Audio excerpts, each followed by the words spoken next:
Hello everybody, I am Justin from Tater, and in this video we are going to talk about some very vital information you need to know before executing Norbert's Gambit. So 1, the savings, how much savings you can expect for different amounts of money. 2, the risks, how much money you could gain or lose due to foreign exchange rate changes just in the period of time you have to wait while making the transaction.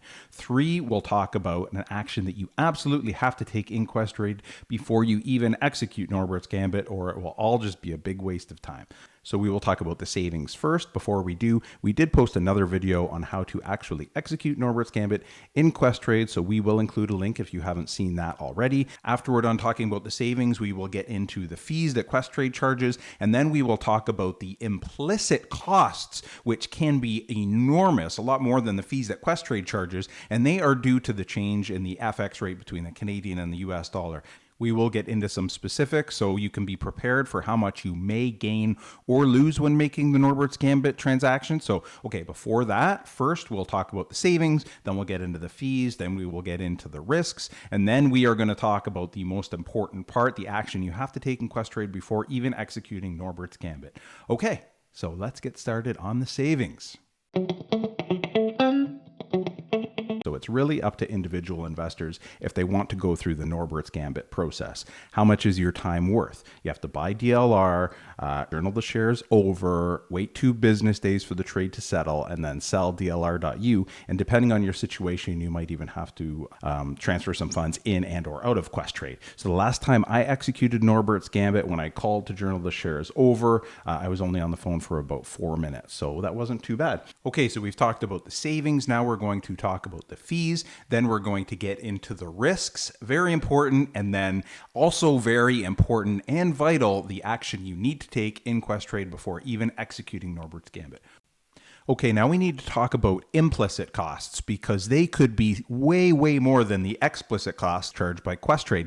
Implicit costs are related to the change in the FX rate between the Canadian and the US dollar. And there have been some pretty huge fluctuations over 2 and 3 day periods going back. I looked back over the last 30 years. The largest fluctuations happened around the financial crisis in 2008. So over a 2-day period, we saw a change in over 7% of the currency, meaning we could gain or lose around 7% conceivably. And if it takes an extra day for the trade to settle, we could potentially lose over 8%, because I did see a fluctuation of over 8% over a 3-day period. So just be forewarned, in an extreme situation that could happen. We are much more likely to not really gain anything or lose anything significant when performing Norbert's Gambit, but I just wanted to make everyone aware of that. Okay, now for the most important part of this video, the action that we must take in Questrade before even executing Norbert's Gambit, or it would all be just a big waste of time. So let's get into it.